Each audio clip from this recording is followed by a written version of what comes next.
So welcome to this class, Victory over Māra. This is our first class, and I'm quite excited to kind of explore this with you all. There's something fun about just like poking around in the suttas and taking a theme and really looking at it from different directions, and then considering how it might be a support for our practice. And this is something that I used to do a lot of. I haven't been doing as much lately as I've been doing different types of teaching, but it's been a lot of fun for me to kind of pull this together and to look at this. So I'm going to, I'll do a little bit of a share screen just to start, because I'm going to throw around the titles of things and names. And these names are in Pali and it's hard to remember them. I just want to be able to, so you can read them. You have no requirement to remember this, but I just thought that I would share a screen, because otherwise it just starts to feel like a bunch of gobbledygook if you're hearing all these words in Pali that you aren't accustomed to hearing. Okay, so victory over Māra. This actually is a distinct saying, victory over Māra. I think it's Māra Vijaya. And it's something that comes up a number of places. I just want to give a high level objective of the course. I don't want to make this too formal, but I want to just point out that what does this whole idea mean for us as practitioners? Like, even what is this idea of Māra? And what does victory even mean for us as practitioners? And how can it be a support for us? So that's the part as practitioners. And the other part is a little bit like poking around in some of the early Buddhist literature and explore different depictions of this story, which I first discovered really, let's see, it was a number of years ago. Gil Fronstel and I were teaching at a university, and we were teaching a semester-long course on life of the Buddha. And I was pulling together some canonical sources and some other sources to talk about, okay, what happened on the night of the Buddha? And I discovered there's a number of different versions of this story, of like with Māra encountering the Buddha. And I became really interested in this. Like, wow, usually in the Dharma talks, I hear one version, and yet there's a couple of them. And why are there more than one? And how are they different? So explore these different depictions. And what does it mean, if anything, that there isn't a single one? For us as practitioners, do we care? That I'll say that there was a part of me that wants things to be neat and tidy, like, okay, this is the story. But then when you discover, oh, actually, there's a lot of variation. And what does that mean about our textual tradition, or the authority of the textual tradition? Or do we even care? Do we take a little bit from this story that we like, a little bit from this other story that we like, and make our own story? Or maybe we just don't even think about it and like, yeah, okay, whatever. We'll let the scholars worry about that, or we'll let the Dharma teachers worry about that. And so all of us get to have our own relationship with this. And maybe this can be an opportunity to discover and investigate and explore kind of what our relationship is to some of these textual traditions. And then, of course, what version of the story is most supportive for our practice? So what do I mean by this?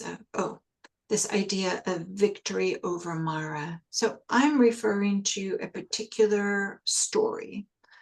Victory over Māra is this expression has these four elements.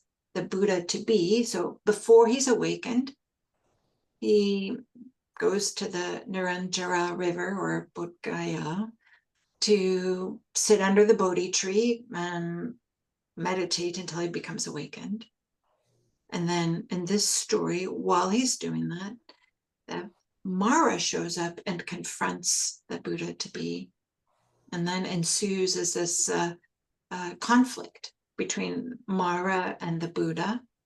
And the Buddha overcomes this conflict and becomes the awakened. He becomes the Buddha. So he's no longer the Buddha to be, he's now the Buddha. So this is a really high level generalization about the story, but I just wanted to maybe set the stage of kind of like the really big picture, what it is that we're talking about. And for me, I think as practitioners, it's kind of interesting because like, okay, if our tradition holds that there was a human being that became awakened, well, what did this human being do that helped them become awakened? If we aspire to have more freedom, peace, ease in our own life, then it's helpful to look at the exemplars or the people that have gone before us and what did they do? So that's part of what's interesting about this story. For me, and I think for a number of people, there's actually been a number of scholarly works written about this. But don't worry, we're not going to get too scholarly about this. So this story, as I alluded to, is depicted in different texts. One, the Padana Sutta. Translated, this means the striving sutta, or the sutta on striving, which is in the Pali Canon. You can find it in the Sutta Nipata 3.2. We're going to look at that later in this class. It's also in the Nidana Kata, which is the introduction to the commentaries on the Jataka tales. So I'll unpack that a little bit more. Like, what does that mean? What does commentary mean? I'll unpack that a little bit more in the next slide. And then the third one that we're going to look at in this class is in the Buddha Charita, which is the life of the Buddha, which is part of this epic poetry tradition, which is something that we often don't talk about at the Sati Center. But when I discovered this a number of years ago, I just fell in love with this epic poetry. It's very colorful and there's something beautiful about it, even when it's translated into English. It's kind of like inspiring. It's a little bit dramatic, but the drama kind of like pulls you in and you get interested into the story. So what are the differences? Or maybe I'll back up and say, this course is 3 classes. So we'll do 1 class on each in this order. So tonight will be the Padana Sutta. Next week will be the Nidana Kata, and the Buddha Charita will be the 3rd week, this epic poetry. So one thing I want to point out is like, here's the time frame, just to help put this in perspective. Padana Sutta, this is the Pali Canon. You know, scholars like to argue about this kind of stuff, but we could say it's about the 3rd or the 4th century before the Common Era.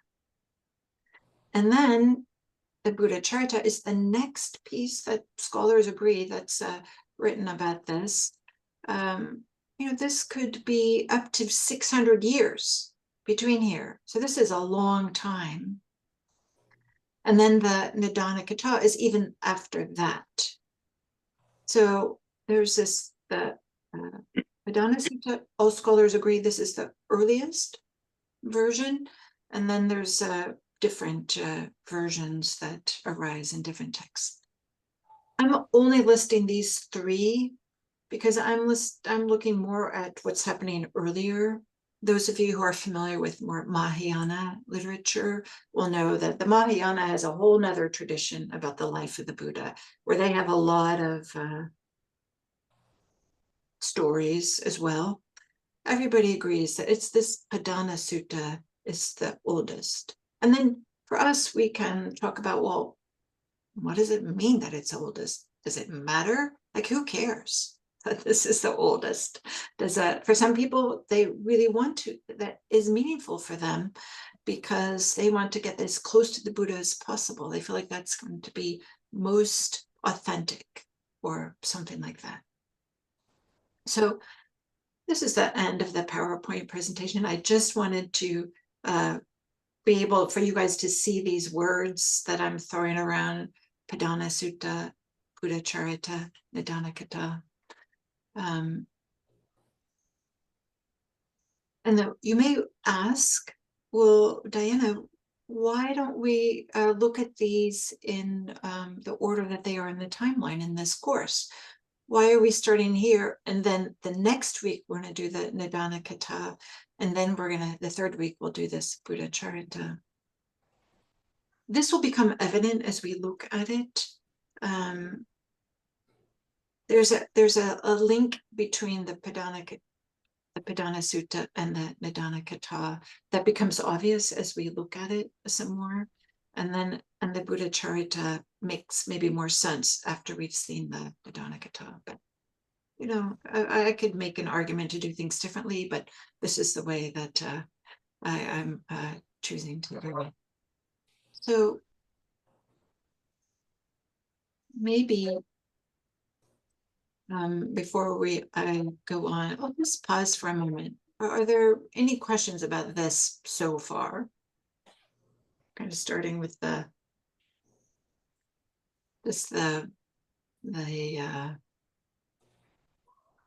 territory that we'll be covering. Okay. So let me ask you, I think I used in that PowerPoint presentation, this whole idea of the story of victory over Māra, the story of Māra approaching the Buddha while he's trying to become awakened. There's a conflict with him. And what does story mean to you? As opposed to, like, maybe, let's say, the myth or the allegory or something like this. What relationship do you have? What thoughts do you have? What ideas do you have about this idea of a story as opposed to a factual representation? I mean, I could have said that too, right? Is this coming out of the suttas? Some people would say, no, this actually, what's in the suttas is actually what happened. I could have done that. You want to raise your hand and somebody just say, what is it? I don't know, this whole notion of a story. What does that bring to mind for you? There's no right or wrong answer here. I just want all of us to kind of think about this a little bit. What is our relationship to this? Marianne? For me, it might mean it's a teaching tool, like allegorical. Yeah, for that purpose of conveying some message or something. Yeah. Thank you, Marianne. And maybe Marianne, I'll ask you, because you put your hand up. Does this feel like this idea of an allegory? Does it feel like, oh yeah, that's just really helpful? Or does it feel like, well, maybe it's partly true or not true, or I don't know. What is your relationship with this whole notion of story or allegory? Well, I think it's help. It feels like it would be helpful, but I might not believe every detail of it as something that's, you know, factual. But yes, it's still very helpful. Yeah. Yeah, great. Thank you. Anybody else? What do you think? I think it's something that's valued by whoever is telling it. And it represents some of the thinking, whether it's fictional or allegorical or believed to be true. And so, Midge, thank you for that. Do you have a sense, like in the suttas, in this early Buddhist literature in the Pali Canon, is all of it stories? Is all of it allegory? Is like, who gets to decide whether it's factual or whether it's just an allegory?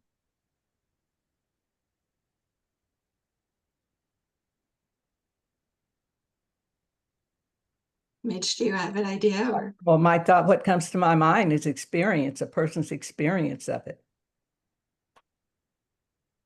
You mean experience of the story itself? Like, well, it feels true. That kind of...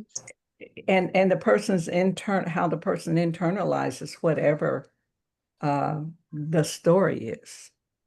I see. As experience. Yeah. How it gets internalized. Great, thank you, Midge. Anybody else want to comment on this? Why, or let me ask this. Would you feel different about it if I use the word myth? If this myth of victory over Māra? I would, because a story contains some form of myth, and myth contains some form of story.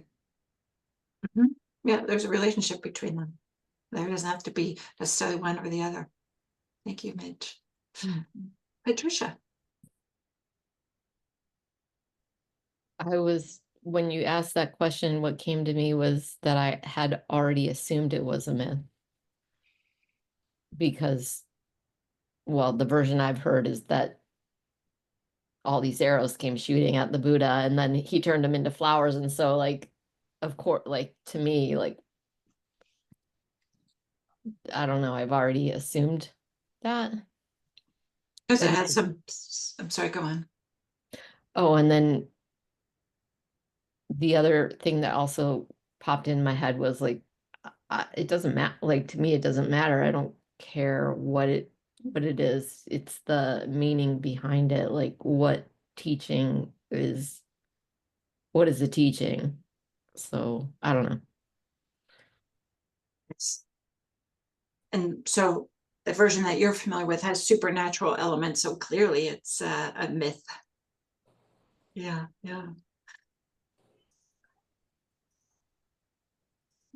Anybody else? What this idea of myth, Jerry? The story of Māra, to me, maybe because I want it to be that way, is an invitation for me to be flexible and to apply the meaning of the story or myth as it seems appropriate to me at any given time. I see. So using it as a tool, as a way to support you in your practice in some kind of way. Right. And in my understanding of myself and others. Nice. So you can interpret it however feels appropriate at the time. Yes, Susan. Yes, I guess I just all assumed that it was any of the stories, myths, whatever we want to call it, have been kind of handed down over the many years. And so, I mean, it's hard enough to know nowadays what's true, let alone what has passed through so many people, cultures, that, yes, what so many other people have said about it being, take what we can and have it as lessons. And I'll say this is how I hold it too.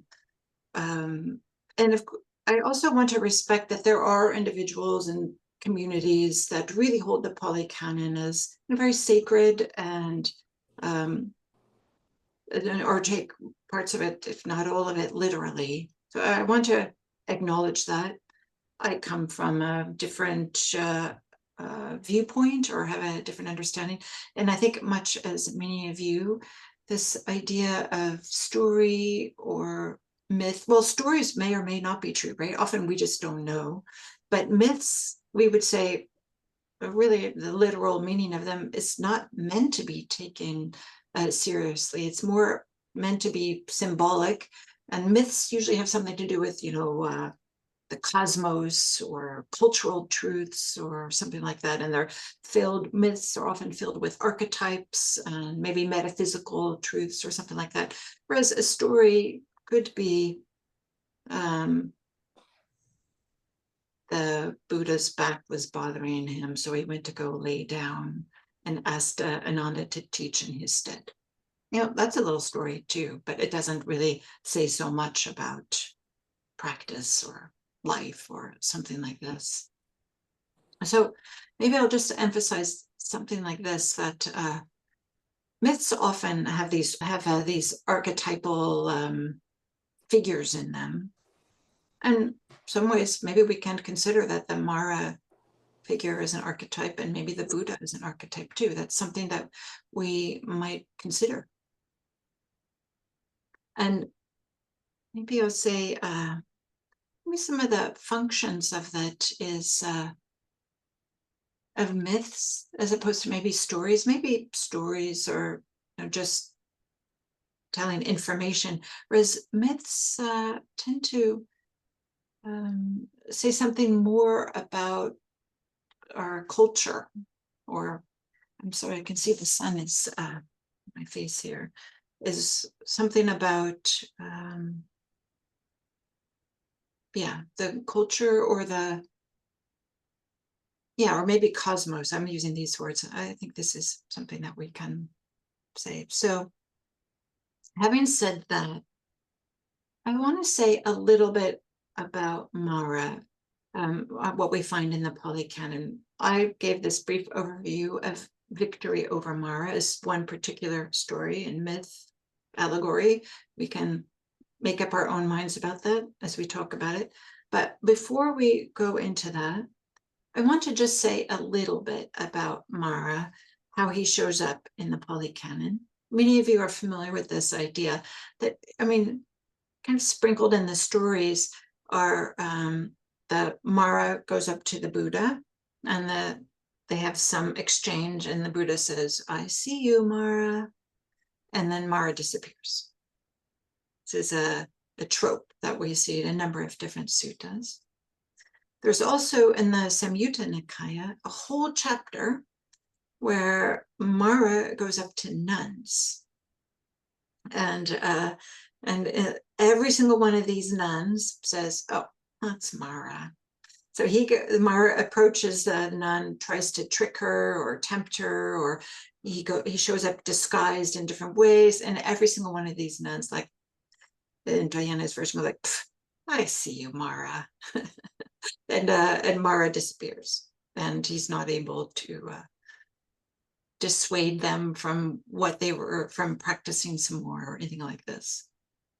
In contrast, there's another chapter in the Samyutta Nikaya in which Māra goes up to the Buddha and some monks, the male monastics. The Buddha, of course, every time sees the Buddha, but it's fascinating for me that in this chapter, every single one of them, not a single monk recognizes the Buddha. I'm sorry, recognizes Māra. Māra tricks every single one of the monks. And the Buddha has to go and clean it up and say, no, that actually was Māra, or something like this. So I don't know, for me, I just think this is kind of fun and a little bit funny. And sometimes Māra would try to frighten these monks. One time he turned himself into an ox and was going near where they were and threatened to stomp on all their alms bowls and was going to break all their alms bowls. And they were afraid. And the Buddha said, "Oh, no, that's Māra. You don't have to worry about it." Or another time, Māra made this huge noise. It sounded like an earthquake, and all the monks became afraid. And the Buddha's like, "Oh, no, don't worry. That's just Māra making sounds." So I don't know, this kind of playful way that Māra kind of, well, from my perspective, it's playful. It's not necessarily intended to be that way. I'll also say that sometimes in the Pali Canon, Māra shows up representing death, like the end of life. I'm not going to say a lot about that because that's not really the version that we're going to be looking at in this course. And scholars do this, they can kind of tease apart, like there's where Māra represents death, the end of life, or there's a way in which Māra represents, well, we'll talk about it, what he represents. And maybe with that as an introduction, or I'll see, does anybody have a comment or a question or something they'd like to say before we jump in and start looking at this story, victory over Māra? Anybody have any comment or something they'd like to say at this point?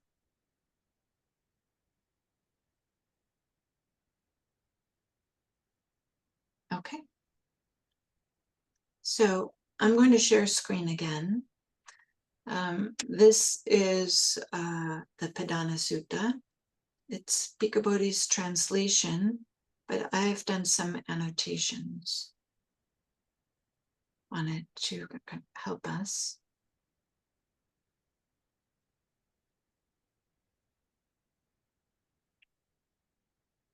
Oh, gee, let's see here. And then,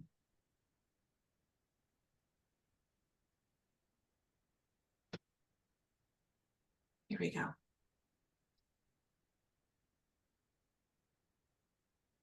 I believe you would think I would have this all organized, right? But I'm pretty sure this is it, but it doesn't look, we'll see. It doesn't look entirely. Yeah, okay, here we go. This is what the problem is. Okay. So the Dāna Sutta. So things that are in blue, this is my doing. And just, I'm going to read a little bit and then we'll talk about some of the parts. So this is the, actually I wrote here, or it's the Buddha to be. Oh no, I guess it's the Buddha and he's telling a story in the past tense. The time gets a little, it's not consistent in the sutta, as you'll see. So it begins like this. When, resolved upon striving, I had gone to the Niranjara river, as I was meditating very strenuously to attain security from bondage, Namuchi approached me. So he states that he's striving for awakening. And Namuchi is a word, is an epithet for the Buddha. You guys will all have a copy of this document. You'll see that I put in the footnotes, Namuchi is another name for Māra. Commentary states that it means non-releaser. So Namuchi approached me speaking compassionate words. Isn't this interesting? Often the character of Māra we don't think of as being compassion. The Pali word here is karuna, the word that we often associate with compassion. And Māra goes up to the Buddha and says, "You are thin, pale. You're on the verge of death. 1,000 parts belong to death. 1 fraction of your life remains. Live, sir. Life is better. And while living, make merits. While you're living the spiritual life and performing the fire sacrifice, abundant merit is stirred up. Why devote yourself to striving?" So Māra approaches the Buddha to be and says, "Stop working so hard. Look, you're working yourself to near death." Essentially saying something like this. Just do like the fire sacrifice. This is what the dominant religion of the time, Brahmanism, they would have, this is the practices that they had. And their idea was just to make merit. You don't have to work so hard. You just have to do the right sacrifices or do the right rituals. And that's how you make merit. And that's what one spiritual practice is. So then I'll go into the verse 5 here. Hard to travel is the path for striving, hard to practice, hard to achieve. And speaking these verses, Māra stood in the presence of the Buddha. So I put here in this text box here, striving and resolute. You'll see that striving, but this sutta is called the Striving Sutta. Isn't this interesting that it's not even titled after Māra? It's not titled about, oh, this is right before the Buddha to be became awakened. It's about striving, which is fascinating for me. And we'll see this notion of striving. We've already seen it in this first verse, striving. We see it in the 4th verse and in the 5th verse. So 3 times we've already seen this. And then resolute, we'll see coming up in other verses. So this notion of striving just gets repeated a number of times, setting this clear message that the Buddha, he's working hard. He's dedicated to this. He's not being lazy about this at all. And then Māra comes up to him and says, we don't have to work so hard. And then interestingly, there's a narrator. When Māra had spoken in such a way, the Blessed One said this to him, which is a little bit curious because he's not the Blessed One yet. He's not an awakened person yet. So there's a little incongruence in the suttas here. So the Buddha to be addresses Māra and calls him kinsman of the heedless, evil one. You came here with a purpose. So said like, kind of like the Buddha saying, kind of like saying, I see you. I know what you're up to. And the Buddha to be says, I don't have any need even for the slightest merit. It's fitting for Māra to speak to those who have need of merits. So he's kind of saying, go talk to somebody else that might believe what you're saying. I don't have any use for what you're saying. And then the Buddha to be continues, I have faith and energy too, and wisdom exists in me. When I am so resolute, why do you ask me to live? The wind might dry up even the streams of the rivers. So why, when I'm resolute, should it not dry up my blood? When the blood is drying up, the bile and phlegm dry up. When my muscles are wasting away, my mind becomes even more serene. And my mindfulness and wisdom and concentration become more firm. So it's fascinating here that the Buddha is talking about how resolute he is and that he doesn't have any need for merit. And I put here in this text box, the 5 faculties are here listed, not in the usual order. It's but faith, energy, wisdom, and then mindfulness and concentration. So this is for me, it's very fascinating that we don't hear this so much as part of the story of the Buddha's striving, is that he's working with the 5 faculties. Like this is an integral part of before the awakening story. And interesting that he doesn't call it the 5 faculties, and it's not in the usual order.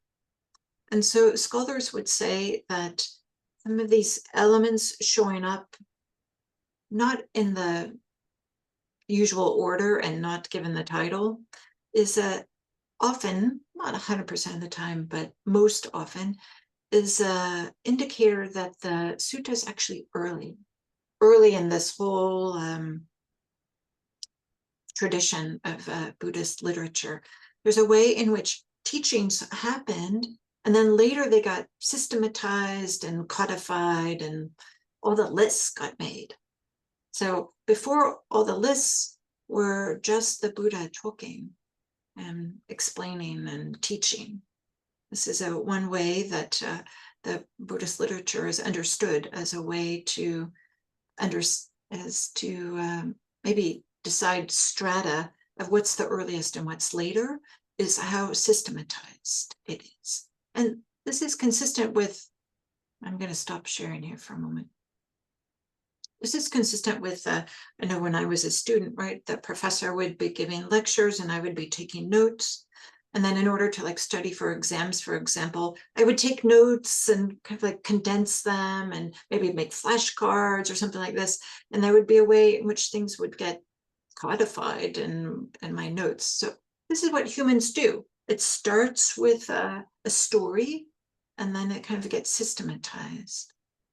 So here we see something early in the story.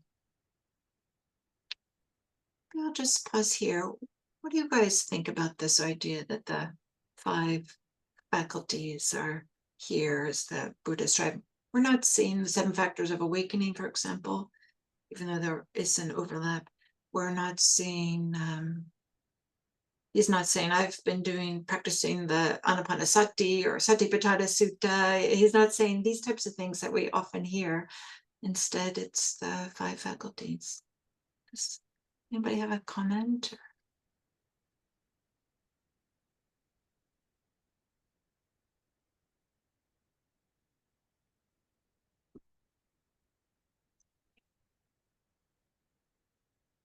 Okay. So I'll go back to sharing screen.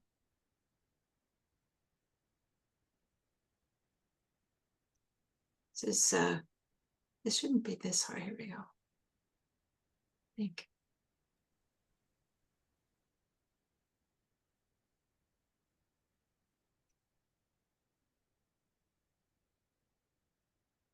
Is this right? Are you guys can see what we were before, right? The speed of, yeah. Okay. Okay. It's interesting for me also that the Buddha to be here, he's like, I will die before I stop here, right? He's saying, when I'm resolute, why shouldn't the wind just dry up my blood? While it's drying up blood, of course, it'll dry up my bile and phlegm, and the muscles are wasting away. I should say this: blood, bile, and phlegm. This is a common thing when they talk about the health of the Buddha or the human body. Sometimes is, this is how they understood part of illness and the body was the different liquids that were in the body. So they would talk about it in this way. So then it continues. And the Buddha to be says, while I'm dwelling in such a way, I have experienced extreme pain. Yet my mind does not turn to sensual pleasures. Behold the purity of the being. So he said that even though there's been pain, I have not turned towards the opposite of pain. I haven't tried to get away from it. Such is the purity that I have, or something like this. And then there's something that maybe is a little bit interesting in this version of Victory over Māra. And then the Buddha to be says to Māra, sensual pleasures are your first army. So the Buddha to be, is describing the armies. It's not like Māra is bringing his army to the Buddha. Instead, the Buddha to be is describing these are the different weapons, or these are the different ways in which you approach people who are trying to practice for awakening. Sensual pleasures are your first army. The second is called discontent. Hunger and thirst are the third. The fourth is called craving. The fifth is dullness and drowsiness. The sixth is called cowardice. Doubt is your seventh. Your eighth, denigration and pride. Gain, praise, and honor, and wrongly obtained fame is ninth. The 10th is when one extols oneself and looks down at others. This is your army, Namuchi, the squadron of the Dark One. A weakling does not conquer it, but having conquered it, one gains bliss. I would probably translate this word bliss as happiness. It's the Pali word is sukha. Māra's armies. So these armies are not the usual armies that we see, or maybe that we're used to. As was mentioned earlier, we're used to like this idea of arrows and that get turned into flowers or something like this. But here is something very different. Here is a list that sensual pleasure, discontent, hunger and thirst, craving, dullness and drowsiness, cowardice, doubt, denigration and pride, gain, praise, honor, and wrongly obtained fame, and extolling oneself and looking down on others. What could we say about these armies? What could we say about these armies? Anybody want to comment on this? Yeah, Jerry. I came in with a bias in my head which I noticed throughout the day, that Māra in many ways could be sort of symbolic of the defilements trying to pull us off track. And so here, it's to me, I find this very interesting, that last section. It really, even in, our 2,500 years later, those are still common things that can add impurity inside the system, even though we thought we were making progress, right? It's an accurate list, right? And it does clearly suggest that Māra is intentionally doesn't want us to be liberated. Yeah, doesn't want us to be liberated. Notice how one of the first army is sensual pleasures, which I think is fascinating. Sometimes we think about things that are trying to deter us, but Māra isn't like mean. He's not trying to harm us. He's not trying to maybe harm us. He would be so happy if we had every one of our wishes fulfilled. He would be so happy if we had any physical thing that we wanted, the best house, the best car, the best this, the best that. Māra would be so happy if we had that, right? So it's kind of fascinating. We tend to think of like he's more of a satanic figure, and I would say he's not. It's just not wanting for us to become awakened, as Jerry said. Yes, Matthew. Yeah, that's really interesting. Because what I sort of notice about those armies is that they're all very worldly things that we as grounded human beings all experience every day, and they're, especially coming from Mars, he's considered to be a deva, I think, right? So like these aren't like thunder and lightning bolts. They aren't forces from the cosmos meant to destroy us necessarily. Much more closer to home. Yeah, right. It feels very human, like these things. Yeah, right. Not from the cosmos, feels very much like, oh, I have this too. Yeah. Thank you, Matthew. Susan. Yes, what I heard was kind of what causes the suffering, right? Because none of that stuff is going to last. That's right. And that's what That's right. I thought of. Yeah, none of that stuff is going to last, but it can distract us. Right. Like if we could oh, no, maybe if I have a bigger house, maybe if I had more money, maybe if I had a better car, more friends, whatever it might be. Like Māra would be very happy if we had all that stuff, everything we wanted. But as long as if we have that, we would never, it would be easy to just think like, oh, I just need more. I just need better friends, better house, better job. I don't know, whatever it might be. Yeah. Susan, thank you. Bess. What strikes me about this list is this is all things that we do to ourselves, where the story about the Buddha sitting under the tree and being attacked by Mara's throwing all this stuff at him. But in this case, these are all things that we're doing to ourselves. And I've been thinking a lot lately about my comfort zone and how I have such a comfortable life. I have arranged things, so I have a really comfortable life.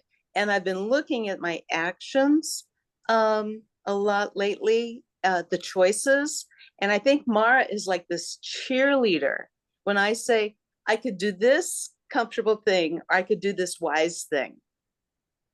And Mara's just there as the cheerleader on the sideline saying, do the comfortable thing, right? So that's what this list reminds me of, is he's the cheerleader, and this is all stuff that he wants us to do. Yeah. We're doing it to ourselves. Cheerleader for comfort. Yeah. Thank you, Bess. I hadn't thought of Māra as a cheerleader, but I don't know. It's very fun to think that. Thank you. Yeah, do it. Would you say that Māra is in competition with the Buddha? Or, Yes, why is he doing this? yeah, so there would be one way to understand it is we could think of like the Buddha wants people to become free and Māra wants people not to become free. So what does that mean, free and not free? We could say that the Buddha wants people to no longer be in samsara, so no longer having this rebirth after rebirth. And when they are no longer in samsara, understanding is then Māra has no control over them. But if you're in samsara, then Māra has control over you. So Māra just doesn't want anybody to leave his domain. He just wants to keep people in that domain. Whereas the Buddha is trying to say, no, really, you can leave. You can leave this samsara. Thank you, Midge. Thank you. Beth. Hi, Dana. When I hear in this sutta, these compassionate words that Māra is bringing, it reminds me a conversation that my grandmother had with me when she heard that I was a Buddhist. And she said, but with this really compassionate, truly believing, but how can you do something that doesn't believe in God? And you can look your brothers, your sisters, they are happy. Look at that. They have a car, a house. No? The example you were saying. And in that interaction was really seeing how my grandmother didn't know something and was talking from this blind spot or not seeing something beyond what she could see that was really full of compassion, understanding of being related to this world, the way the world is. And it's so lovely. I will rejoice if you get your car or and everybody will rejoice with it. How wonderful it is. And yeah, we're going to get old and die. That's everybody's going to do it. But let enjoy and rejoice together. So I could feel this compassionate tone. And when we bring into this kind of competition, as you name it, between Māra and Buddha, is Buddha is pointing to the beyond samsara. And there, Māra is not going to be able to have those words with the one who can have the sense of beyond. So yeah, thank you. That's what came to me and was a lovely image. I would never imagine my mom as my grandmother as Māra, but it makes a little bit of sense now. Yeah. So this is such an interesting idea. Like, is Māra? So in Pali, and we'll talk about this in a moment. Papika is one of his epithets, kind of alternative names. Papika often gets translated as evil one, and I don't think of it as evil. I just think that we could say wicked, or somebody who like wants what's not necessarily best for you, but maybe an accomplice or something like this for doing things that aren't the best for us. Okay, so Jerry. This is going to be a little bit off the wall, even for me, because as we read so far, it almost seems so playful. Is there any support for this speculation I'm about to share, embarrassingly, that Māra is actually trying to help the Buddha get to liberation? And so help him by like spurring him on, like just or teasing him in a way so that he can keep exercising his resolve. I don't like the word striving because it's taken on a different definition for our practice. Striving is, but for his resolve to and the Buddha seems to know where he's heading. And so there's something I didn't realize Māra could be that playful. He doesn't seem that malicious to me, he or she, right? The energy it seems more like a testing ground, right? Yeah. And I would say Māra shows up often as characterized as a tempter. like somebody who's tempting, like come this way. In fact, there's a story where Mara has daughters who are with greed and lust, and I forgot what the third one is. And so they dress up very sexually attractive and try to seduce the Buddha, you know, so it's not causing harm again, but you're saying playful. Tempter could be a little bit like this, you know, come on, let's go have fun. In fact, Māra does say that to one of the nuns. He goes up to the nuns and says, Diana's paraphrase, it's like, wow, you're hot stuff. Let's go get naked. And the nun says, I see you, Māra, go away. I think of Māra as one of your older friends. It's like, come on, you're no fun anymore. Let's just go to the bar and do some shots. They're not wanting to hurt you, but they just don't see. Yep. And it's similar to a friend that wants to go do shots. They just want some company. They want someone to join them. Yep. And we could say that's maybe how Māra is as well. So he just doesn't want people to leave his dominion, his domain in which he has control over people. Okay, so we'll continue on to this story. So this is after the Buddha is telling Māra, look, you have these 10 armies.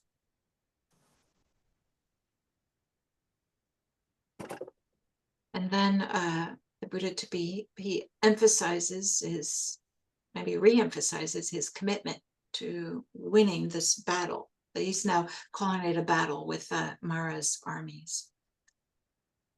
I wear munja grass, and according to the commentaries, this is something that warriors would wear, munja grass, to show that they will not retreat. Maybe it's like the opposite of a white flag. You know, like how a white flag is like, okay, I surrender. The munja grass is the opposite, like I will never surrender. I'm gonna stay here. I wear munja grass. Wretched would life be to me. It's better that I die in battle than live on defeated. So incredible determination. And it's this resolve, right? Pretty impressive, I would say. And then the Buddha continues, some ascetics and Brahmins engulfed here are no longer seen. They do not know the path by which the disciplined ones travel. So here's the Buddha saying, like, I'm one of these disciplined ones. Those other people who tried to become liberated, for some reason, they couldn't do it. Having seen the bannered army all around, bannered, this is like a flag, like wearing, waving flags. And Māra with his vehicle ready, I will go out to meet him in battle. May he not dislodge me from my place. So it's interesting that the Buddha is using this language, battle, army. You know, like he sees it as something that's, combat, really something to overcome. I don't use this language so much today, I would say, like in Dharma talks. I'm certainly not, when I'm giving Dharma talks, and not using this type of language. And this last line here, may he not dislodge me from my place. I think technically the Pali does point it that way, but I think it's more emphatic. He will not dislodge me from my place. Is this feeling like, no, I'm going to make this happen. And then, interestingly, well, maybe I'll before I do this, I want to talk a little bit about this whole idea of battle that shows up sometimes in the suttas. Just gonna stop sharing here for a little bit here. But we could see there's not a lot of this idea of practice as battle. And usually I appreciate, Jerry, that when you said, well, you don't want to use striving because that's taken on something different in today. I'd say that's true. I mean, I've certainly started practicing with striving, and you know, it gets you so far, but it doesn't get you very far. It's we need a certain amount of effort and exertion and determination, but there's a way in which that just gets in the way and exhausts us and is not sustainable. And instead, this striving really supports a sense of self, of like, look at me, look at how hard I'm working. I'm the one that works hard, or, you know, something like this. So this idea of battle, it does show up in the Dhammapada. And here's this Dhammapada, many of you will know. This is very common, actually the most common book in the Pali Canon. And this one is this one verse. This is Gil Fronsdal's translation. Greater in combat than a person who conquers 1,000 times 1,000 people.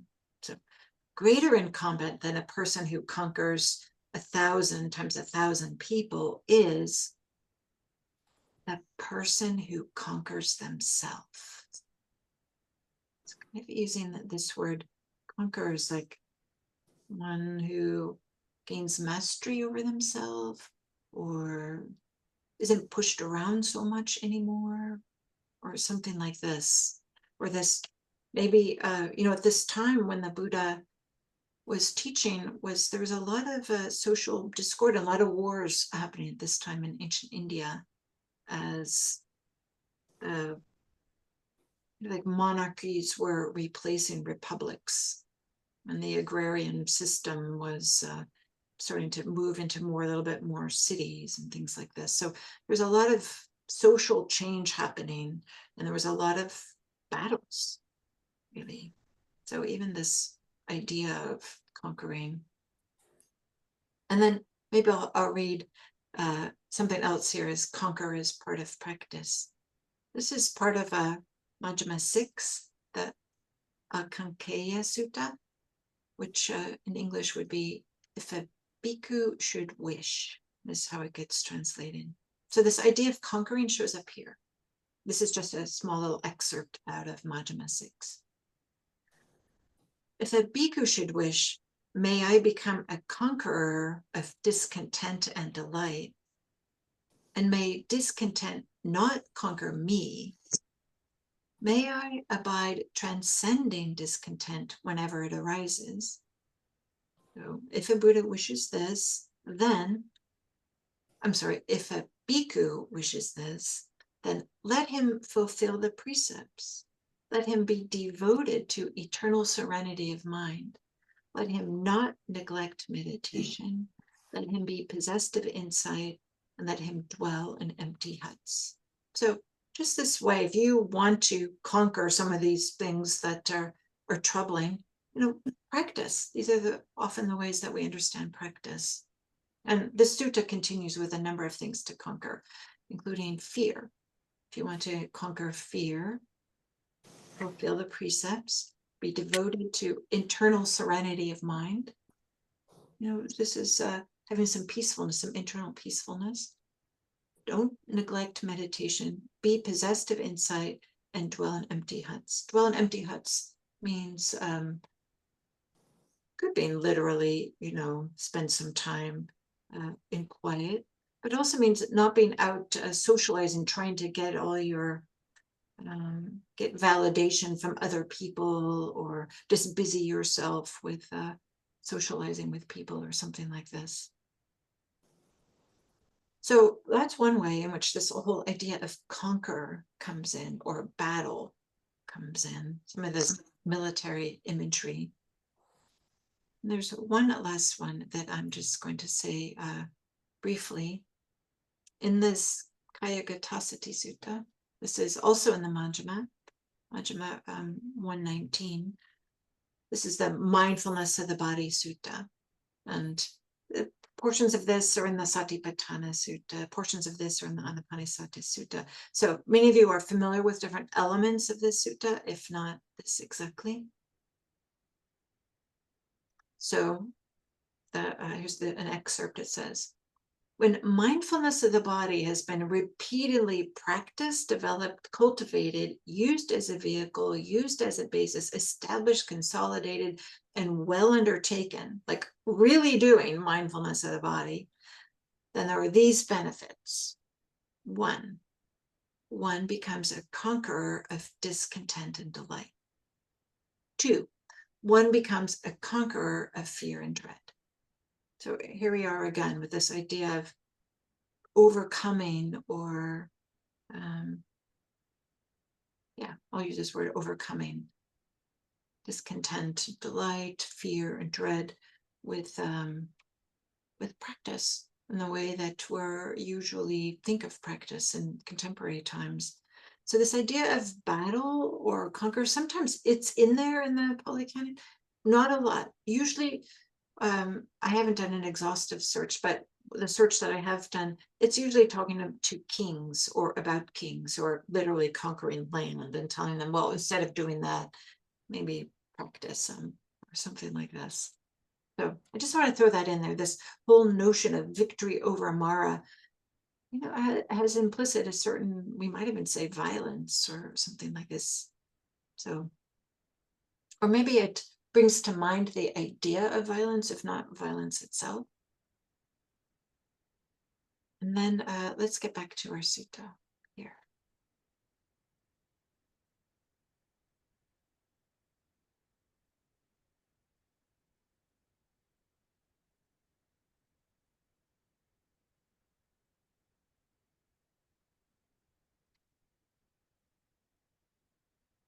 Goodness, I have like all these things.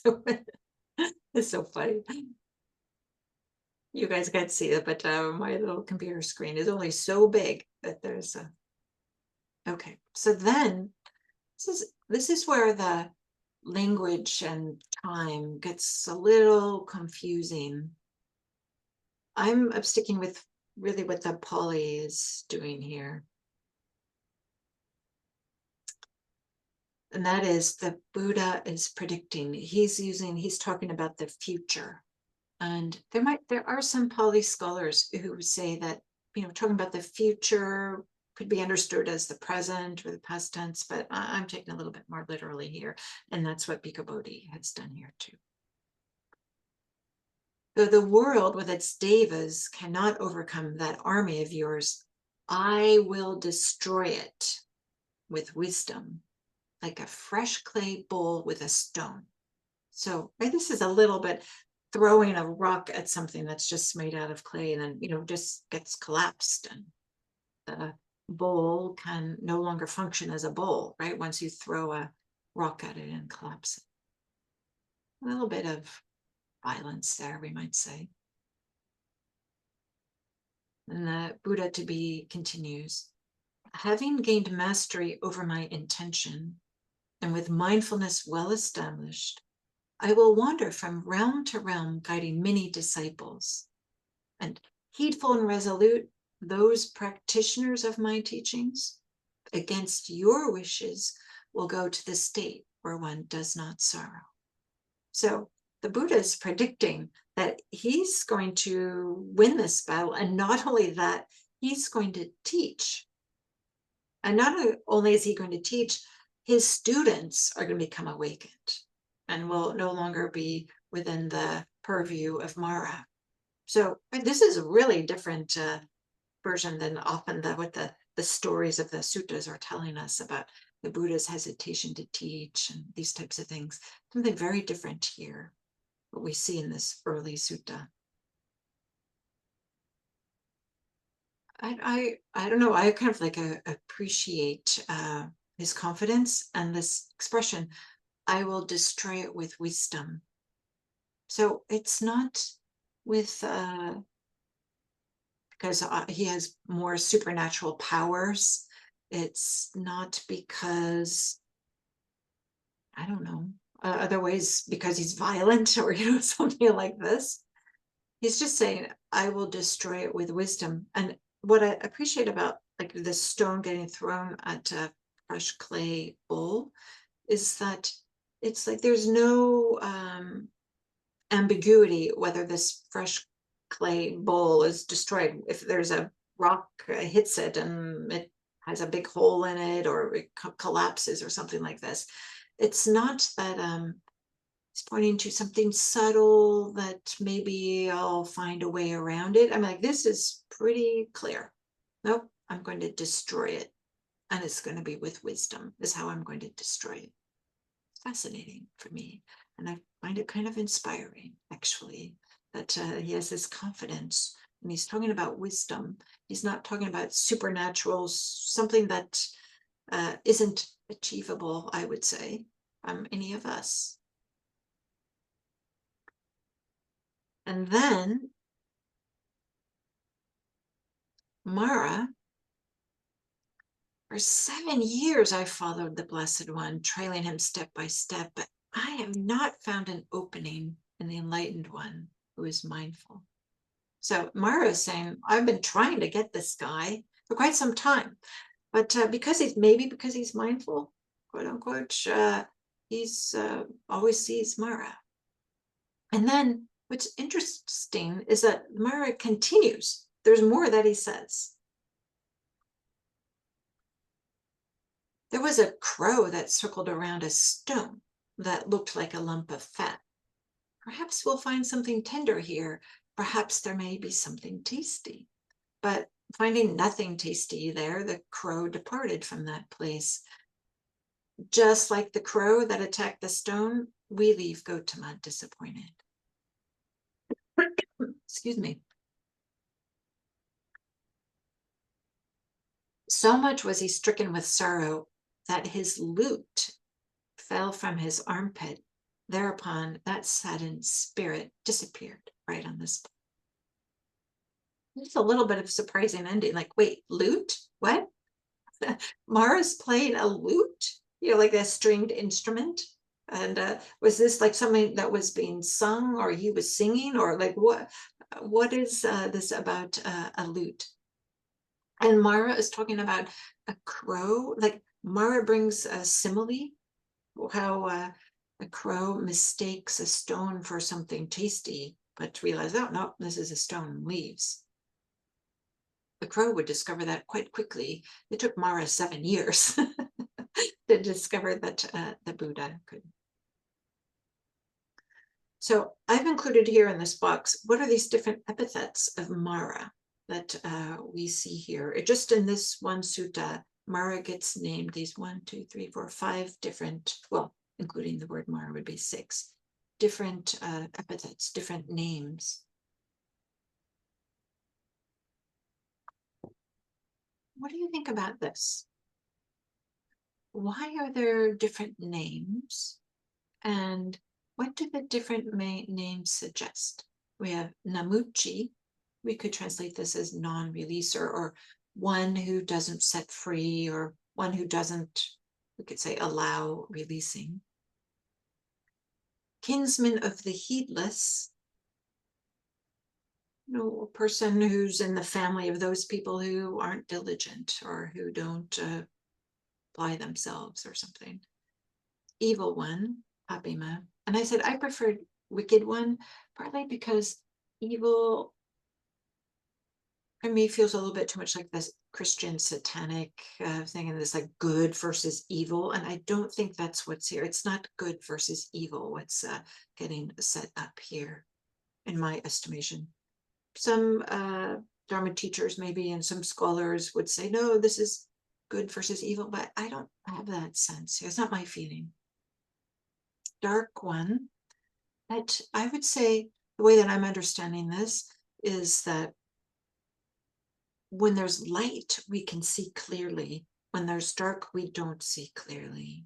So he's pointing to the one who's like shrouding or covering over what doesn't allow light, wisdom to show up. So the dark one is one who is covering up things.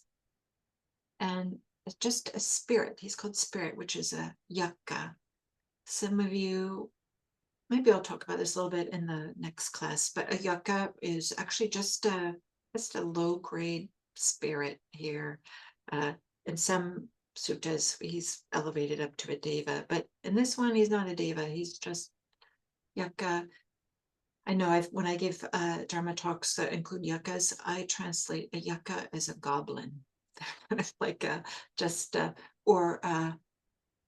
some people's a troll, like somebody who hides under the bridge and wants to eat people, or something like this. So these are different epithets of Māra, the way that he shows up in this sutta. So maybe I'll stop sharing here and open it up. What do you think about the Buddha says, I'm going to destroy with wisdom. Well, what are the exact words here? Though the world with its devas cannot overcome that army of yours, I will destroy it with wisdom, like a fresh clay bowl with a stone. So the Buddha is saying he's destroying this army with wisdom. Yes, Chris.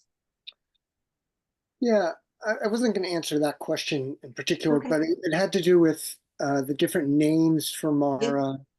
And just a lot of people had some great comments earlier about referring to Māra as coming from within ourselves, within our own mind. And, you translated the Dhammapada or Gil's translation of conquering yourself.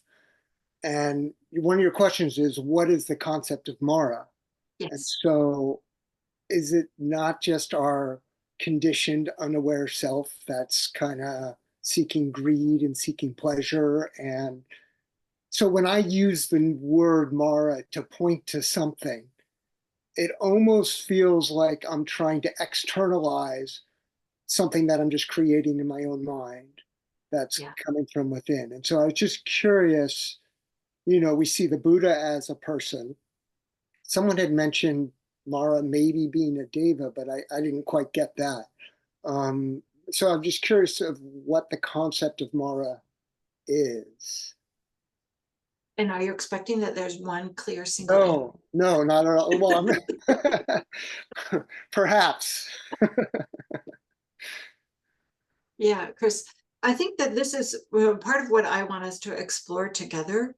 And maybe I'll just say this explicitly. I think in modern times, and type of people that would attend a Sati Center course, I would say that Māra is more of an allegory, like something that stands for, just as you had said, our internal struggles, our internal difficulties. And we could think of this as an allegory where there's just a bunch of symbolism getting used here to talk about some of the struggles. And we see this even like Jack Kornfield's and Joseph Goldstein's early book. Oh, it just slipped to my mind. It's one of the very first Dharma books that came out. Maybe it was in the late 70s when they were first, like the experience of insight. I'm not sure if that might be the title of it, but they use language. Sorry, I don't have it in front of me right now, but they use language where they are saying it represents our internal struggles. And so these are kind of like the elders of this tradition, but there's also a way they I wish I had my notes right in front of me, and I don't, but there's a way in which they're using some of this Jungian idea of like, this shadow inside, or, some of the unconscious or something like that. So that would, I think, is consistent with what you were thinking about. Thank you. Yeah, thanks, Chris. Sarah.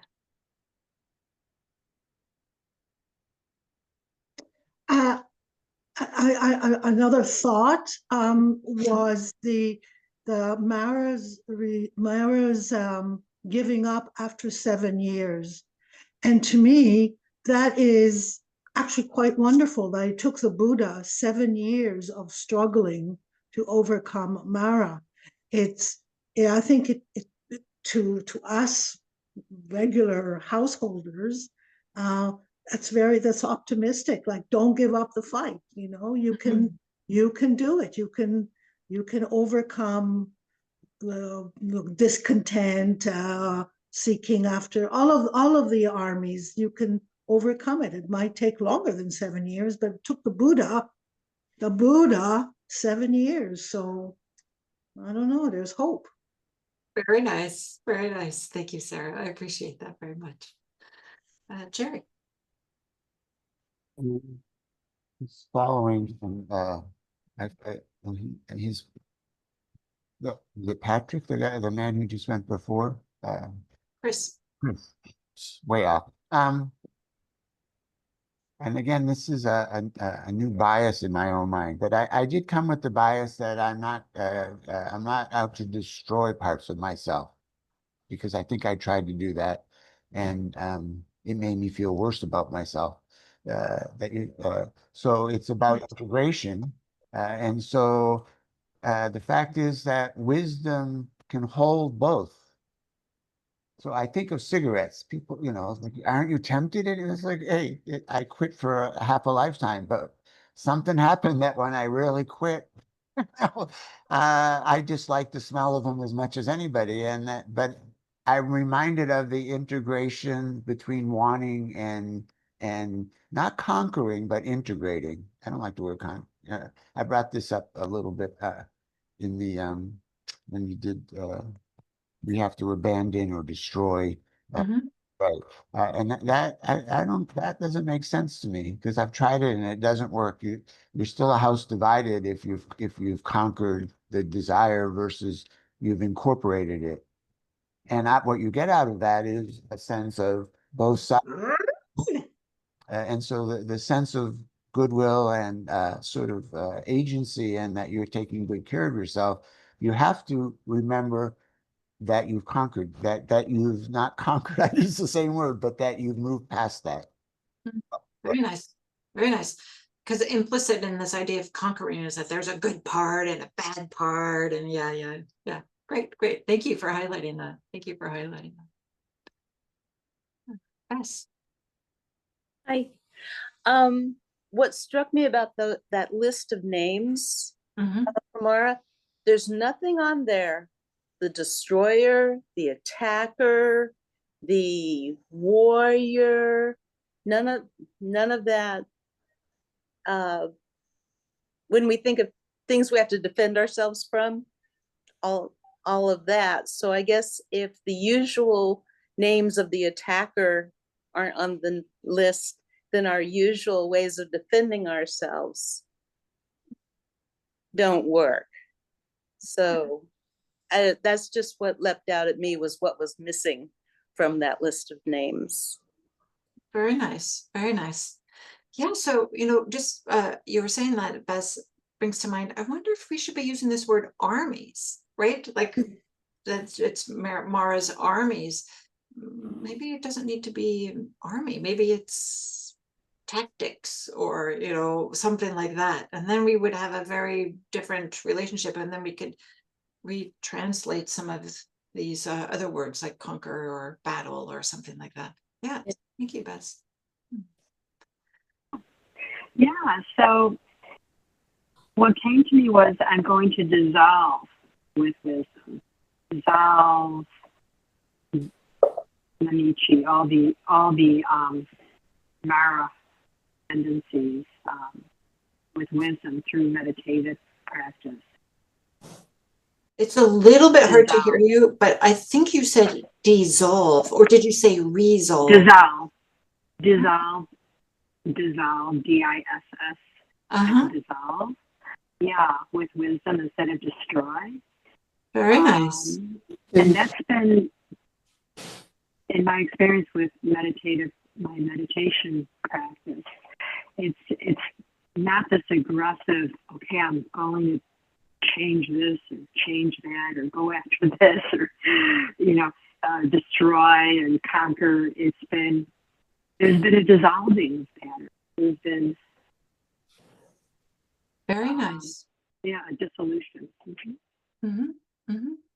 Very nice. Dissolve. Thank you. And Jerry talked about integrate Like these are like different approaches rather than destroy. Mhm. Thank you.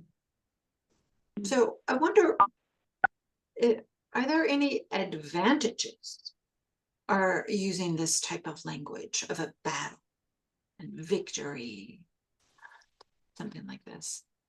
Or maybe let me rephrase that. Can we imagine there was a time, or there is any situation in which that's would be helpful to use that type of language? Maybe it doesn't work for us right now, but could we imagine a setting in the past, in the future, in which it would be helpful? Yes, Susan. Yes, I can picture, what comes to mind is like someone on horseback with like a big flag. I got kind of like an air of pageantry. Like like I'm really serious and going after this, and like kind of taking a stand and making a production out of it. And you would say, Susan, that that's what the Buddha to be, the person who's trying to, or Well, if we were going to if we were going to frame it into the the Buddha to be, if we were going to frame it in like a positive, to say battle, that's how I might see it. yeah, yeah. Have like that prince in shining armor type of thing. Yes. Very nice. Jerry. I promise this will be the last comment. It was in the last week or two, I did a guild, which I say that in a loving way. And I looked up, because I'm not an etymologist at all, I can barely say the word, but I wrote a Google search on integrity and integration. And in fact, they have the same root, but then the Google said, but they mean totally different things, but they are both moving towards wholeness. Mm.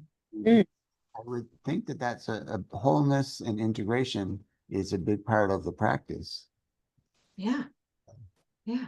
Wholeness and integration. Yep. I would say, I would agree. Thank you. And we can think of, integrity as both our ethical practice as well as integration is our meditation practice. Yep. Yep.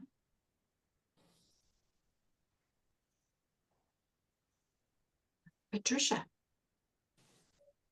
For your question about, are there any advantages to using the battle and battle words or images? It might have made more sense to the people at the time if they're in all the disarray and violence that I keep hearing about that was present around the Buddha, and it might sum it up. It might be inspiring or encouraging or just summoning up people to break free from their fear and come forward with courage in situations. Very nice. Very nice. Right. If they are, especially, right, if they're in a war-torn area or something like this too. Yeah. Thank you, Patricia.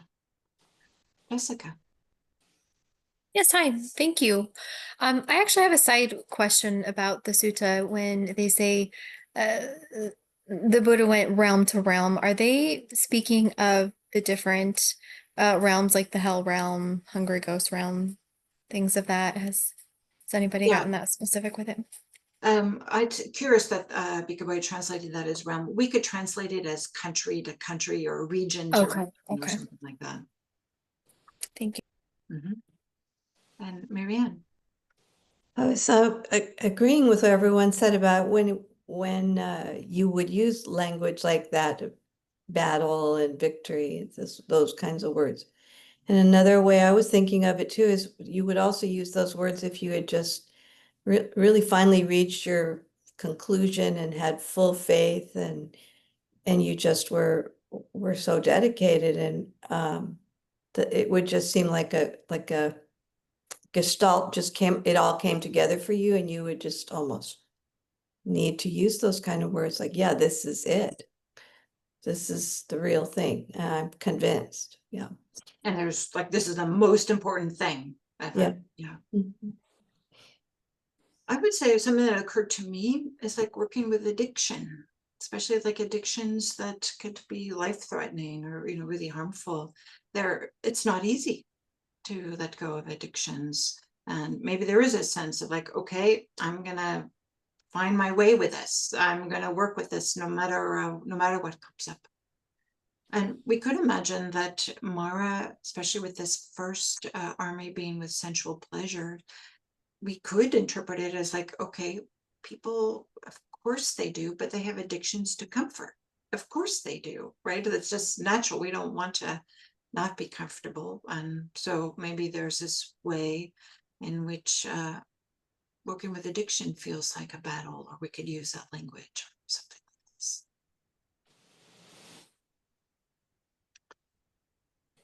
Okay, well, here we are at the end. Honestly, I didn't know how this class was going to go. Just, you know, it's a little bit, you know, sutta study, a little bit of practice stuff. It's fun for me to do this kind of stuff, to poke around in these suttas.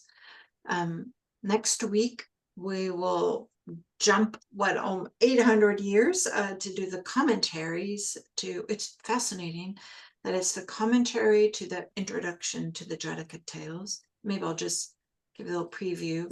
It's this introduction is really long, really long, and it gives all the context of the Buddha's past lives.